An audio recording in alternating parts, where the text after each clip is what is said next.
1988, and just for a short trip to see if that's where the Lord wanted us.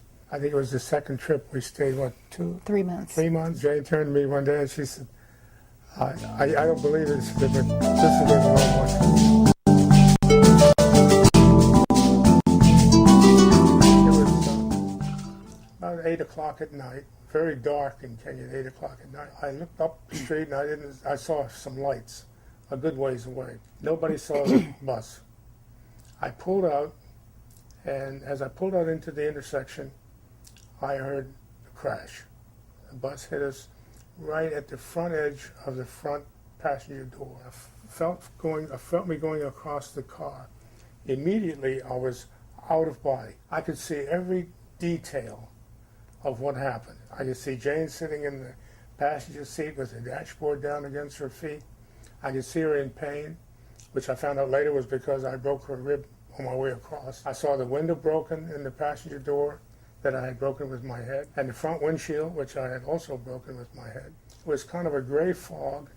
I'm in complete peace with no pain. And Dr. Hernandez was sitting right behind me, yelling at people not to move me because she thought I had a spinal cord injury. I was unresponsive.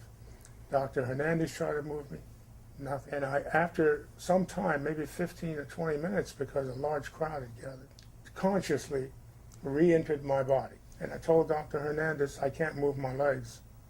And then I told her, I said, I can't move anything. Jane had her cell phone in her hand, which is perfectly normal. And she pushed the buttons, and a doctor's son answered, and one thing led to another, and an ambulance came. Dr. Masau, the neurosurgeon at Nairobi Hospital, a friend of Jane's, showed me the MRI and showed me the spinal cord completely compressed against the spinal column. He said, if we don't relieve the pressure, he said, you'll be paralyzed for life. I'm in the operating theater looking up. Dr. Masau and the anesthesiologist are getting ready to put me under to operate to relieve the pressure. Next thing I remember, I was back in the ward room, and I can't move anything.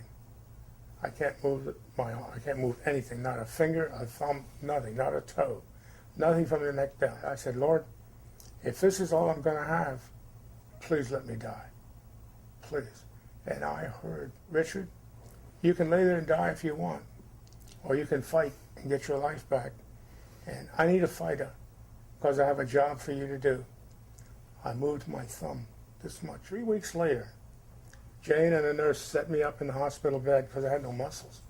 They set me up, and I could move this elbow and take a drink. 6 weeks later, I could feed myself. And then it's been an uphill battle, but it's been improving ever since. 3 more operations, but it's been improving.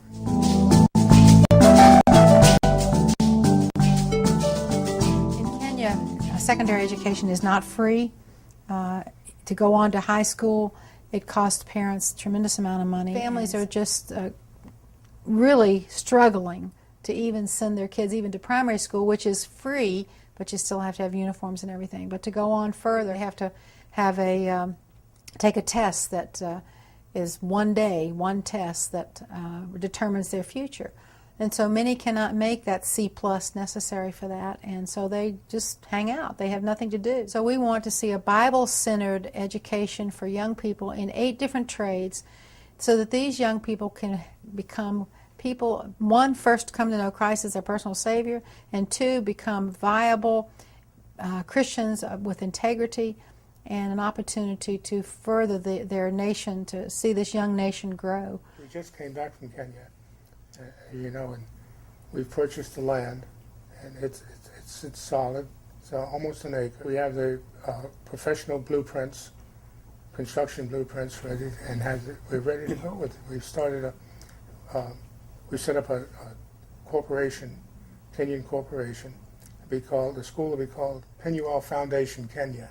And we're really blessed because our Patrick Kisele that we've worked with for 17 years, he has 20-year tenure as a laboratory technician teacher in the largest boys' school in Kenya. And he will be the headmaster of the school, and we're also blessed because he's an evangelist and a Bible school graduate. So Patrick will be the in charge for the spiritual growth And he's also, in his school for the past 10 years, has been responsible for the Christian union of about 300 young men in his school, MSC. And also within we believe, because we've done it before in schools, that by the end of the second year, beginning of the third year, the school can become self-sufficient by the sale of the equipment and clothing and the products that the students are making. I think in the future there will be a Bible program, not just a Bible study and not just a time when they can hear the gospel, but there will be an opportunity to go forward in Bible teaching as well. We're incorporated under Kenyan laws. It's not just a technical school. It's a teaching facility, counseling facility. There's several headings like that, which gives us more of a parameter for teaching the Bible than just a